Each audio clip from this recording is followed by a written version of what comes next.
साथियों मैंने आपके सामने स्कूल लेक्चरर की सीरीज शुरू की थी मैथ, रीजनिंग, स्टैटिक्स और इंग्लिश के बारे में। मैंने आपके सामने 3 संख्याएं डिस्कस कर ली थी। आज मैं आपके सामने ज़्यादा टाइम खराब ना करते हुए चौथी संख्या डिस्कस करूंगा।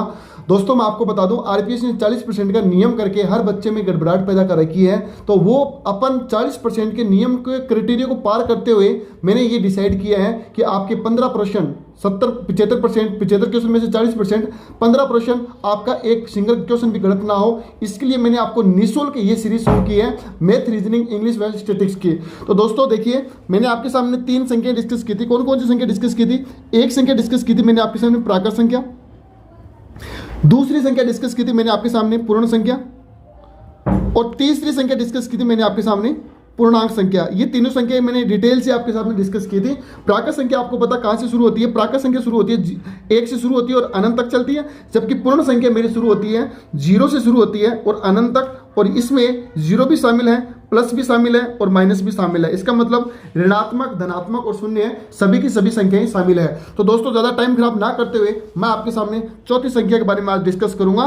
चौथी संख्या कौन सी है? सभी बच्चे कॉपी और पेन लेके उठा के नोट्स बना, बच्चे अपने सभी जो भी बड़े हैं, छोटे भाई बहन है मेरे, जो भी यहाँ फर्स्ट ग्रेड की जो तैयारी कर रहे हैं, आप चौथी संख्या लिखिए दोस्तों। सम संख्या। सम संख्या कौन सी, जिसको अपन क्या बोलते हैं? सम संख्या। इसको अपन हिंदी में बोलते हैं इवन डिजिट, सम संख्या। अब देखिए दोस्तों, हाँ जी, वे संख्याएं जिसके इकाई अंक में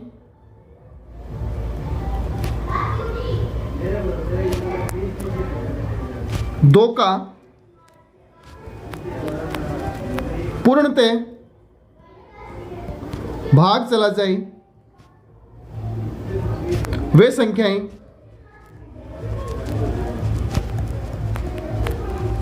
सम संख्या होगी या फिर कहलाएगी। आपको थोड़ा सा आज साउंड का इशू आ सकता है, यहाँ पे पड़ोस में अपनी शादी है और प्रोग्राम चल रहा है साउंड वगैरह का, तो उससे थोड़ा सा दिमाग अपना डाइवर्ट मत करना, अपने नोट्स बनाते हुए चलना है और पढ़ने अपना टारगेट है व्याख्याता बनना। अगर व्याख्याता बन गए तो गाने अपने भी बजेंगे, अपने भी ढोल बजेंगे दोस्तों, ये तो आपको पता ही है, शंख तो बजने ही बजने हैं। तो ज़्यादा टाइम खराब ना करते हुए देखिए दोस्तों, वे संख्याएं जिसके इकाई अंक में 2 का पूर्णतः भाग चला जाए, वे संख्याएं सम संख्या होगी। देखिए दोस्तों, जैसे मैंने बोला 2, क्या 2 ये मेरा इकाई अंक ही है। जैसे मैंने बोला 22 का इकाई अंक 2 बनेगा। जैसे मैंने बोला 2, 3, 4, 6 ये मेरा इकाई अंक बनेगा।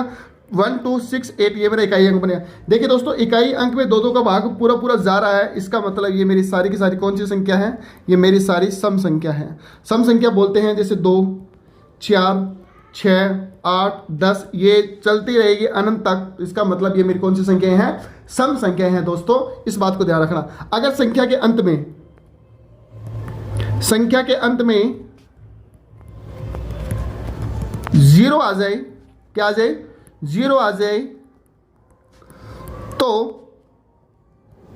वह संख्या भी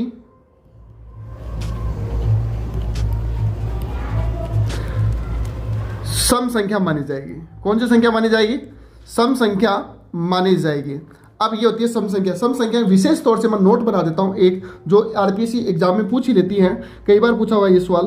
देखिए, नोट बना के एक बात लिखना दोस्तों, नोट बना के एक बात लिखना। क्वेश्चन देखो, नोट बना के बाद सबसे छोटी सम संख्या क्या होती है? सबसे छोटी सम संख्या 2 होती है या 0 होती है? वीडियो को पॉज करके मेरे को कमेंट बॉक्स में बताइए सबसे छोटी सम संख्या क्या होती है। तो सबसे छोटी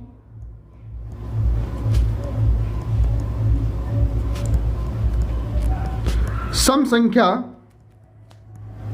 क्या होगी? ये मेरा क्वेश्चन है आपके सामने, ये मेरा क्वेश्चन है, आपको बताना सबसे छोटी सम संख्या क्या होगी।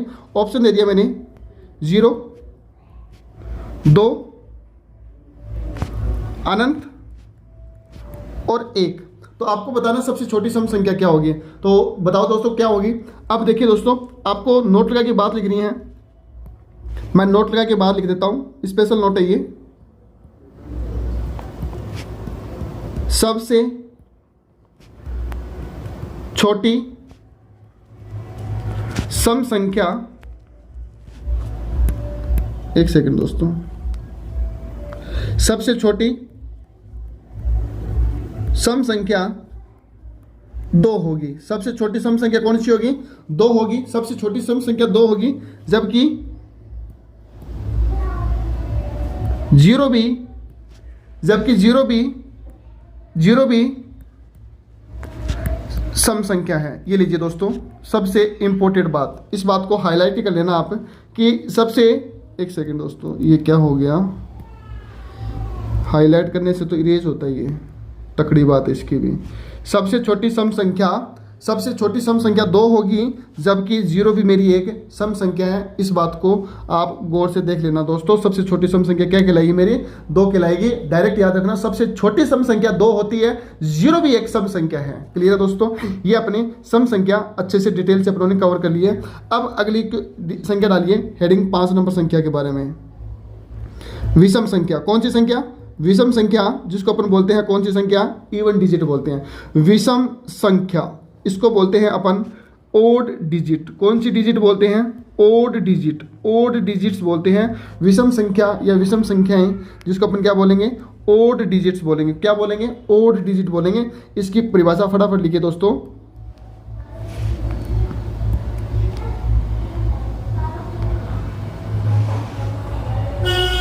हाँ जी, ओड डिजिट वे संख्याएं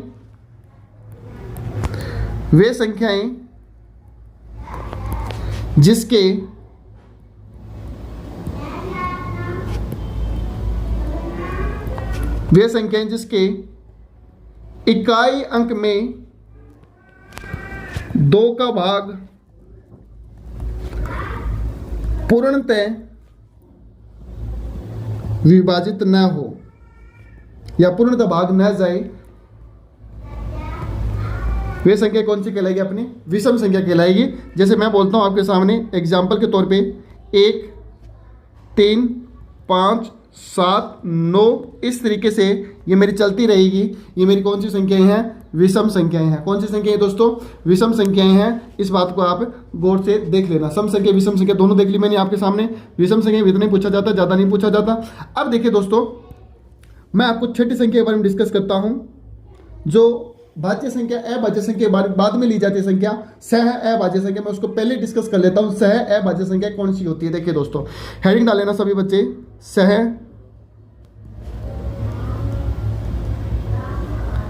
अभाज्य संख्या, जिसको अपन इंग्लिश में क्या बोलते हैं? को प्राइम नंबर। कौन सी संख्या? को प्राइम नंबर। अब देखिए दोस्तों, को प्राइम नंबर कौन सी संख्या होती है? देखिए, वे संख्याएं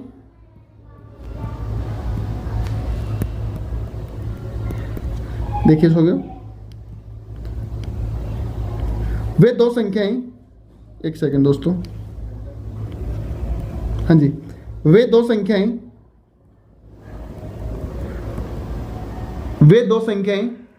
जिनका HCF 1 हो, जिनका HCF क्या हो? 1 हो, वो मेरी कौन सी संख्या कहलाएगी? सह अभाज्य संख्या कहलाएगी। इस बात को आप खास तौर से देख लेना दोस्तों। वे 2 संख्याएं जिनका HCF 1 होता है सह अभाज्य संख्या कहलाती है। एग्जाम्पल तौर पे देखिए, मैंने बोला 3 और 5, तो इसमें ये संख्याएं कौन सी है? ये मेरी संख्याएं हैं दोस्तों, सह अभाज्य संख्या। कौन सी संख्या है? सह अभाज्य संख्या, क्योंकि इनका जो HCF है वो मेरा कितना है? 1 है। HCF कितना है? 1 है। अभी मैं आपको डिटेल से बताता हूं कि भी HCF होता क्या है, उसके बाद में अपन इसको संख्याओं को डिटेल से लेते हैं। आपको इतना ध्यान रखना, जिन दोनों संख्याओं में HCF 1 होता है वो मेरी सह अभाज्य संख्या होती है। आप सभी बच्चे हेडिंग डालो HCF की। 5 मिनट का टॉपिक है, HCF को डिस्कस करके फिर सह अभाज्य संख्या को कंप्लीट करते हैं दोस्तों। HCF, इसकी फुल फॉर्म होती है हाईएस्ट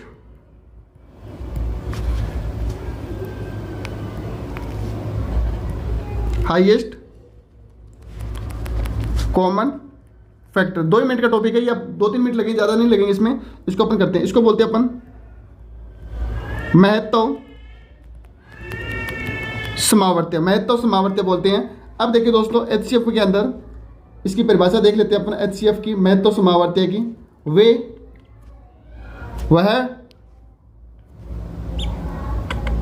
वह बड़ी से, एक सेकंड पेन चेंज कर लेता हूँ, हाँ जी, वह बड़ी से बड़ी संख्या जो दी गई संख्या को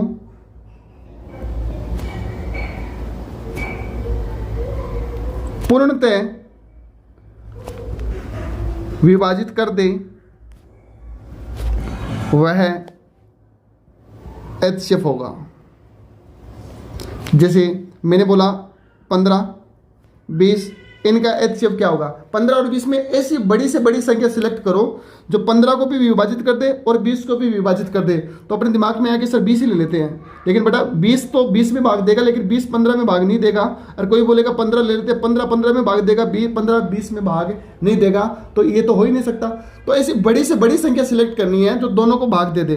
तो अपन कैसे करेंगे इसको करने के लिए? हालांकि करने के लिए तो चुटकियों का खेल है। 15 और 20 का अंतर लो, 5 आया, 5 एचसीएफ माना जाता है, लेकिन वो कभी कभी आपके दिमाग में रहे या ना रहे वो मुझे नहीं पता। लेकिन मैं आपको शॉर्ट एंड स्वीट बता देता हूँ कि जब भी आपको एचसीएफ निकालना हो, क्या निकालना हो, जब भी आपको एचसीएफ निकालना हो, आपको क्या करना है, इस 20 को भाग में ले लो और कितने से भाग दोगे? 15 से। तो 15 एकम 15, शेषफल कितना बचा? 5।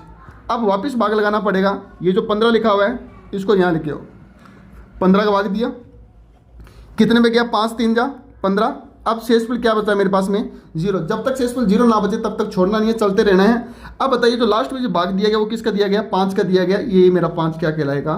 एचसीएफ कहलाएगा। दैट्स ऑल, सवाल का उत्तर आ चुका है। ये मेरा क्या कहलाएगा? एचसीएफ कहलाएगा। अब जैसे मैं एग्जाम्पल एक और लेता हूँ, मैंने लिया यहाँ पे 16 और 18 का एचसीएफ लेना, कितना आएगा? तो आपको क्या करना दोस्तों, आपको 18 में 16 का भाग देना, 16 कम 16, कितना बचा? 2 शेषफल। अब ये 16 इसके अंदर चला जाएगा। अब बताइए 2 8 जा 16, ये बात खत्म हो चुकी है। अब बताइए ये 2 बना है, मेरा क्या बना है? एचसीएफ। दैट्स ऑल, सवाल खत्म। अभी मैंने एक एग्जांपल लिया था आपके सामने थोड़ी देर पहले 3 और 5 का, और एचसीएफ कितना माना था? 1 माना था। वही बात आपको क्या करना है, 5 में 3 का भाग दीजिए, 3 1 जा 3, कितना बचा? 2। फिर 2 में इस 3 को लेके आओगे तो 2 1 जा 2, 1 बचा। फिर इस 1 में इस 2 को लेके आओगे तो बताओ 1 2 जा 2, और कुछ नहीं बचा लास्ट में। और लास्ट में बचा क्या? ये मेरा 1 क्या बना? एचसीएफ बना। क्लियर है दोस्तों यहाँ तक? ये अपना एचसीएफ का सिस्टम होता है निकालने का। अब देखिए दोस्तों, सह अभाज्य संख्या मैंने आपको बताई है। सह अभाज्य संख्या में कुछ विशेष नोट्स बना देता हूँ जो इम्पोर्टेंट भी है और आपके काम भी आएगा। सह अभाज्य संख्या, सह अभाज्य संख्या, देखिए दोस्तों इसको अपन क्या बोलेंगे? को प्राइम नंबर। को प्राइम नंबर क्या बोलेंगे? को प्राइम नंबर। इसमें पहला नोट लिखिए दोस्तों, पहला नोट लिखिए दोस्तों, सबसे अच्छा नोट है। पहला नोट क्या बोल रहा है कि क्रमागत 2 संख्या, पहला नोट, क्रमागत 2 संख्या सदैव, क्रमागत 2 संख्या सदैव सह अभाज्य संख्या होगी। कौन सी संख्या होगी? सह अभाज्य संख्या होगी। पहली बात तो ये, इस बात का ध्यान रखना। दूसरी बात, 2 अभाज्य संख्या, 2 अभाज्य संख्या सदैव सह अभाज्य संख्या होगी। अब तीसरी बात, इसी के अंदर लिख रहा हूं मैं, अभाज्य संख्या, अभाज्य संख्या होना ही जरूरी नहीं है। अभाज्य संख्या होना ही जरूरी नहीं है। इस बात का ध्यान रखना दोस्तों, अभाज्य संख्या होना ही जरूरी नहीं है। ठीक है दोस्तों, आपको इस बात का पक्का पता होना चाहिए। तीसरा पॉइंट, एचसीएफ 1 है तो वह सह अभाज्य संख्या होगी। इस बात का भी आप खास तौर से ध्यान रखना दोस्तों। एग्जाम्पल के तौर पे मैंने बोला, मैंने एग्जाम्पल लिया आपके सामने, एग्जाम्पल में मैंने बोल दिया 16 और 20, क्या ये मेरे दोनों सह अभाज्य संख्या है क्या? आप देखिए इनका एचसीएफ देखो कितना बन रहा है, इनका एचसीएफ बनेगा 20 और 16 का एचसीएफ बनता है 4 एचसीएफ बनता है। तो इसका मतलब ये मेरे दोनों को दोनों सह अभाज्य संख्या नहीं है। अगर एचसीएफ 1 होता तो ये मेरी सह अभाज्य संख्या होती। क्लियर है दोस्तों। जैसे मैंने बोला अगला क्वेश्चन एग्जाम्पल में, यहाँ पे लिख लिया मैंने 15 और यहाँ पे लिख लिया मैंने 13। इसका मतलब 15 का भाग 13 में नहीं जाता, 13 का भाग 15 में नहीं जाता, न इनके टुकड़े हो सकते हैं। तो इसका मतलब ये कौन सी संख्या है, आपस में भाग जा ही नहीं रहे। तो आपस में भाग जा ही नहीं रहे तो एचसीएफ कितना बना 1, एचसीएफ 1 बना। तो ये मेरी कौन सी संख्या है, को प्राइम नंबर। कौन सी संख्या दोस्तों, को प्राइम नंबर। उम्मीद करता हूँ आपको ये चीज़ें अच्छे से समझ में आ रही है दोस्तों। और लगातार देखिए, लगातार मैंने लिख लिया 4 और 5, टुकड़े तो बन रहे हैं 4 के, लेकिन 4 का भाग 5 में नहीं जा रहा, 5 का भाग 4 में नहीं जा रहा। इसका मतलब ये भी मेरी कौन सी संख्या, सह अभाज्य संख्या है, सह अभाज्य संख्या। कौन सी संख्या दोस्तों, सह अभाज्य संख्या है। ये मैंने आपके सामने सह अभाज्य संख्या डिटेल से कंप्लीट किया दोस्तों। उम्मीद करता हूँ आपको ये पूरी की पूरी बात समझ में आ चुकी है। मैंने 3 संख्याएं डिस्कस कर लिया अभी, सम संख्या, विषम संख्या और सह अभाज्य संख्या। अगली संख्या देखिए दोस्तों 7 नंबर। कौन सी संख्या डिस्कस करेंगे अपन, 7 नंबर। हेडिंग डालो संपूर्ण संख्या। कौन सी संख्या, संपूर्ण संख्या। इसको इंग्लिश में बोलते हैं अपन कंप्लीट डिजिट। कौन सी संख्या बोलेंगे, कंप्लीट डिजिट। ये कौन सी संख्या होती है, देखिए दोस्तों पहले इसकी देखो। कंप्लीट डिजिट का मतलब होता है कि ऐसी संख्या लो जिसके गुणनखंड कर लो, गुणनखंड करके खुद को छोड़ के बाकी जो संख्या निकलती है गुणनखंड की, उनको जोड़ के देखो क्या वो वापस पुरानी वाली संख्या के बराबर उनका मान आ रहा है क्या। अगर मान बराबर आ रहा है तो वो संख्या संपूर्ण मानी जाएगी, अगर मान बराबर नहीं आ रहा तो वो संख्या मेरी संपूर्ण नहीं मानी जाएगी। इस बात का भी आप खास तौर से ध्यान रखना दोस्तों। जैसे दोस्तों मैं आपको बताता हूं, वे संख्या ऐसी संख्या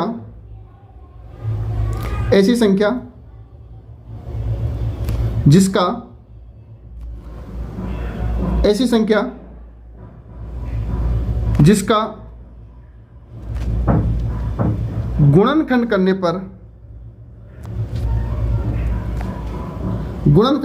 या गुणनफल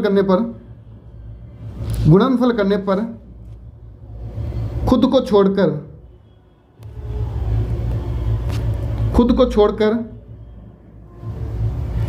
बची हुई संख्या का योग, बची हुई संख्याओं का योग प्रारंभिक संख्या के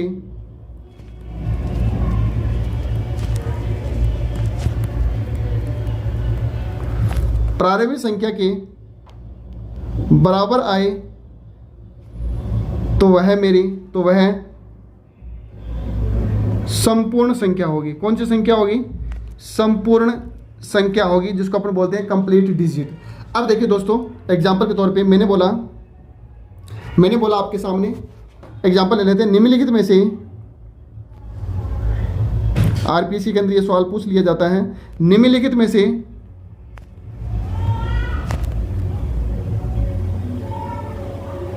संपूर्ण संख्या होगी, निम्नलिखित में से संपूर्ण संख्या होगी, कौन सी होगी। एग्जांपल दे दिया मैंने 8, 12, 24 और 6।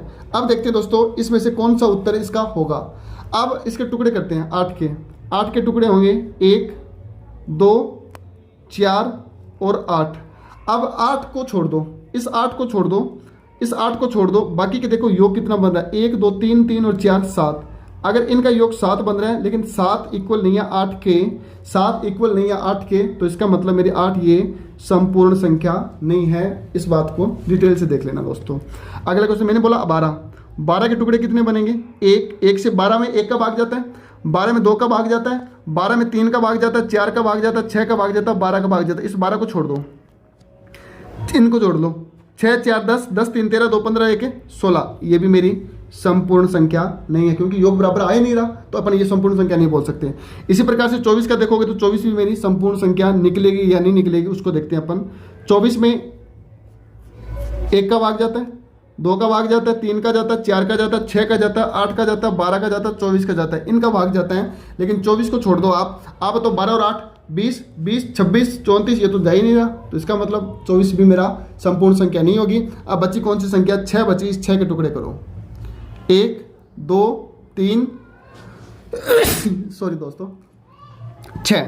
अब 6 को छोड़ दो, इनके देखो 3 2 5 और 1 6। क्या मेरे 6 इसका योग के बराबर आ रहा है कि नहीं आ रहा? इसका मतलब 6 मेरी एक संपूर्ण संख्या है। That is called complete number. संपूर्ण संख्या इसी को बोलते हैं कि अगर 6 का योग, इस खुद को 6 को छोड़ के बाकी को देखो योग 6 बन रहा है क्या? अगर 6 योग बन रहा है तो वो मेरी संपूर्ण संख्या कहलाएगी। यहाँ पे अपना ये संपूर्ण संख्या भी खत्म होती है दोस्तों। क्लियर दोस्तों?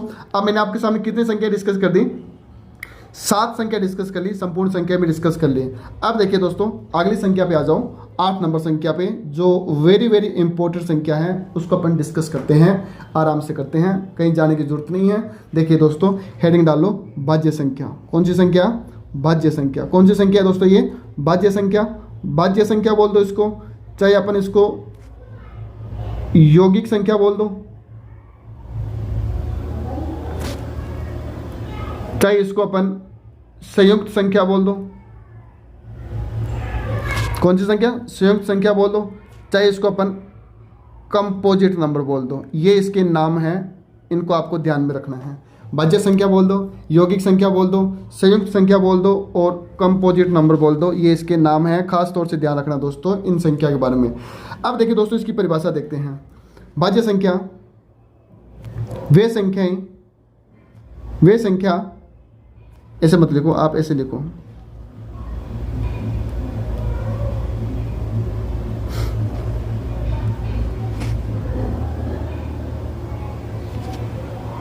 हाँ जी, वह संख्या जिसके 2 से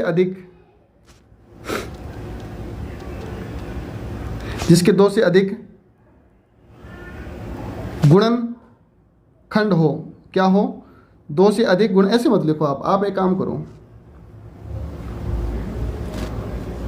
ऐसे ना लिखो, ऐसे लिखो, वह संख्या जिसमें एक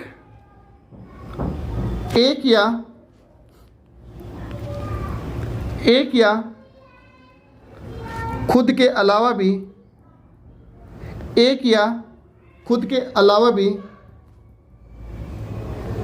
किसी अन्य संख्या का भाग चला जाए, तो वह भाज्य संख्या कहलाएगी। समझ में आ गया दोस्तों? वह भाज्य संख्या कहलाएगी। इंपॉर्टेंट बात है, इस बात को खास तौर से ध्यान रखना दोस्तों। अब देखिए दोस्तों एक परिभाषा और देखिए, 2 से अधिक गुणनखंड हो तो भी भाज्य संख्या कहलाएगी। तीसरी बात, अभाज्य संख्या को छोड़कर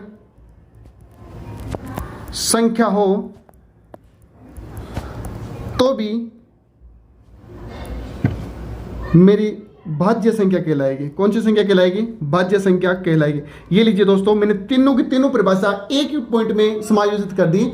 भाज्य संख्या क्या होती है कि खुद के अलावा वह एक के अलावा किसी अन्य संख्या का भाग चला जाए, वह मेरी भाज्य संख्या कहलाएगी। भाज्य संख्या वे संख्याएं होती हैं जिसमें 2 से अधिक गुणनखंड हो या गुणनफल हो, वो भी मेरी भाज्य संख्या कहलाएगी। भाज्य संख्या वे संख्याएं होती है जो अभाज्य नहीं होती, वो भी मेरी भाज्य संख्या होती है। अब देखिए दोस्तों, मैं आपके सामने कुछ स्पेशल नोट्स बनवा रहा हूँ, वो देखिए।